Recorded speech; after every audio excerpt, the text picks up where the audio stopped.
Reports are shortly after 8 p.m. on Tuesday, residents heard loud explosions in an area known as Noisy River. The lawmen who were summoned say a man, later identified as Constantine Myers, was found face down in a pool of blood. Now, despite being taken to the Percy Junior Hospital, Myers did not survive his injuries. The crime scene investigators, who also say 2 spent casings and 1 bullet fragment were found at the scene, are urging anyone with information to come forward. Since January 1 to June 14 of this year, Manchester has recorded 9 murders compared to 20 for the same period in 2024. And the warning continues for the country to make adequate preparations for this hurricane season. Clinical Coordinator for the Western Regional Health Authority, Dr. Delroy Frey, he's urging Jamaicans to stock up on food, medical supplies and drinking water. Here's more from Angela Melville.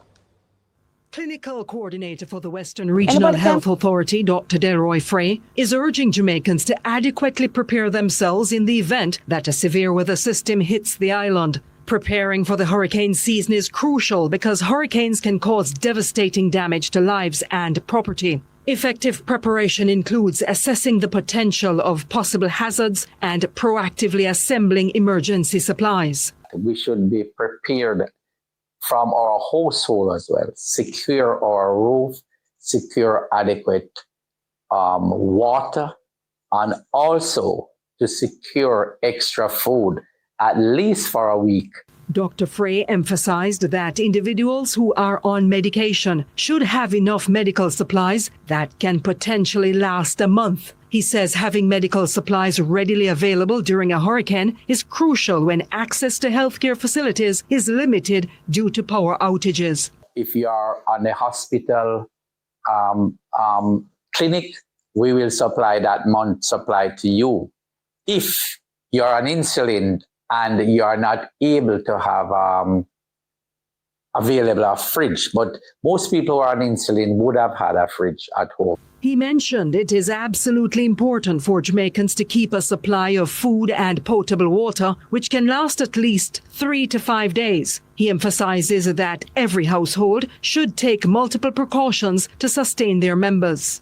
Secure our roof, secure adequate water, and also to secure extra food, at least for a week, in the event that should happen. Those of us who can afford, a generator to provide electricity to keep our fridge going, we should look at that, have it checked to make sure it's working. If you're going to use a generator, it's very important that you don't put it in the building where you are. Angela Melville, CVM News. Now, there have been discussions lately about reckless riding among bikers, which carries with it substantially increased risks. The JN Foundation, which is hosting its Regional Motorcycle Safety Forum in Kingston on June 19 and 20, will be focusing on those issues. According to Vice Chairman of the Road Safety Council, Dr. Lucian Jones, the forum will address the issues of motorcycle helmet safety and provide evidence-based recommendations, which, if implemented, will improve outcomes for motorists. He was a guest on CVM Sunrise. 177 precious Jamaican lives have been lost on our roads. And of that number, 50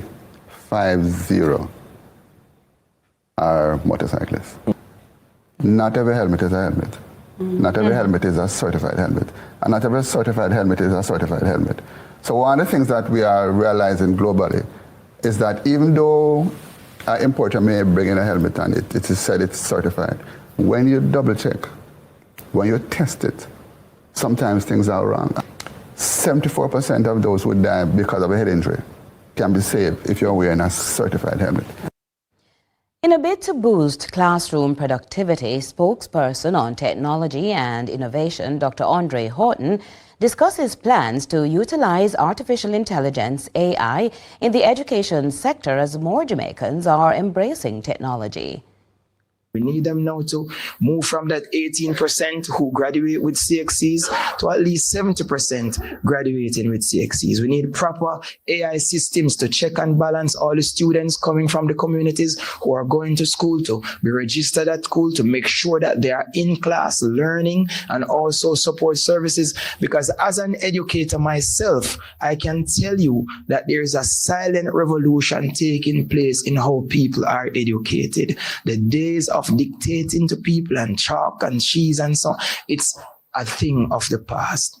These students are learning far faster than we are, and they have far greater resources, and it's up to us not to belittle technology and keep Jamaica behind, but it's up to us to embrace technology learning and to give our young people the foundation that they need and to support them using artificial intelligence, because many teachers believe that artificial intelligence is going to compete with the student and also compete with them. No. Artificial intelligence is a tool that is going to allow the students to learn more information per unit of time and allowing them to become more productive. Now, Dr. Horton also wants to accelerate bank transactions in order to bolster business and save time. We're losing the ability of cash to move quickly.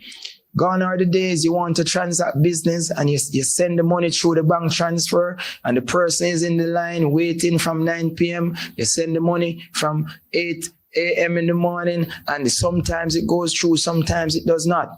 We need financial solutions that are quick and right on spot. And the People's National Party recognize this because we need fintech solutions. We can't say, okay, somebody wants to do something in Montego Bay. We go to the bank 9 a.m. in the morning. We send the money is not going to them until 3 p.m. that afternoon. That is slowing up the locomotion of the lifeblood of the economy, which is money. So financial technology is going to be very important if this country wants transactions to move faster and they want more output per unit of time. Dr. Andre Horton was speaking at the Kingston and St. Andrew Town Hall for the People's National Party, PNP, last evening.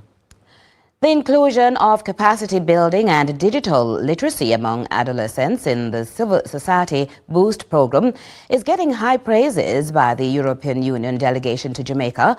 The test of life skills developed in the third phase as an initiative went through rigorous scrutiny, and even before the final analysis, the youngsters have determined adults need to adapt to.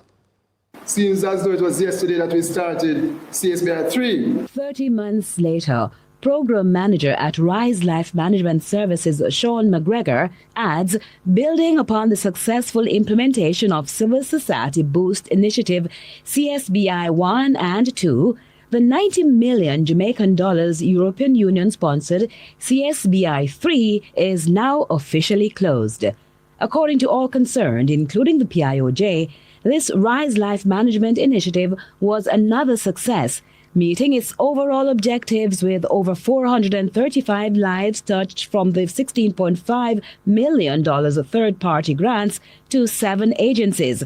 Now, there was only one sub-grantee, Limitless Transformation Coaching and Training Services Limited, which made significant achievements with the development of a digitized tool to address behavioral changes in the youth.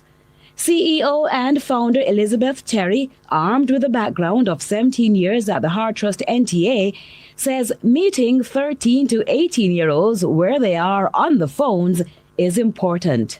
The climate right now is high levels of violence and bullyism, and especially in schools. So Ono is an edutainment app that delivers positive youth development, which enables young people to thrive in what I would call a less than ideal world.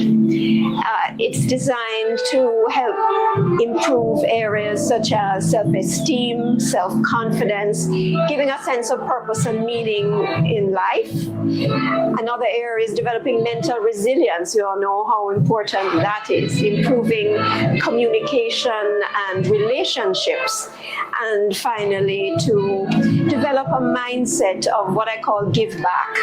Now, along with seeing youngsters taking seriously community engagement and volunteerism, part of the game changer is also supporting what she describes as schools that are heavily taxed in terms of workload with this self-directed program. Therefore, the critical life skills which it teaches really enables teachers to delegate some aspect of their curriculum in life skills, especially those that relate to developing emotional intelligence, goal setting, developing values.